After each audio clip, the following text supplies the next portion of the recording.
சர்க்குருவே சரணம், சர்க்குருவே போற்றி, சர்க்குருவே துணை. அனைவருக்கும் வணக்கம். அடியேன் திருப்பூர் ஞானசபையில் இருந்து சூர்யா சீடன். இன்று 19/12/2025 வெள்ளிக்கிழமை, அமாவாசை நாள். இன்று அருள்மிகு சர்க்குரு பகவான் ஞானசபையில் சிறப்பான அன்னதானத்தை நடத்தி வைத்தார் எம்பெருமான் ஈசன் கணக்கன்பட்டி பழஞ்சிச்சாமி சாமிகள். இந்த திருச்சபை திருப்பூர் மாவட்டம் பாண்டியன் நகரில் அமைந்துள்ளது. இங்கே தினமும் அன்னதானம் ஏழை எளிய மக்களுக்கு இறைவன் வழங்கி மகிழ்கிறார். அதை உண்டு ஏழை எளிய மக்கள் இறைவனுக்கு நன்றி சொல்லுகிறார்கள். அதற்காக உலகமெங்கும் பரவி வாழ்ந்து கொண்டிருக்கும் தனது பக்தர்களால் அளிக்கப்படும் காணிக்கையால் இந்த நிகழ்வானது நடந்தேறுகிறது.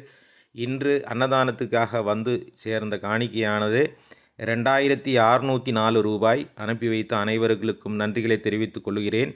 இன்று எனது மகள் செந்தமிழ் செங்கொடிக்கு பிறந்த நாள். எல்லோரும் வாழ்த்துங்கள் உறவுகளே. உங்களால் முடிந்த நிதியுதவிகளை அனுப்புங்கள். நன்றி. நற்பவி. வாழ்க வளமுடன்.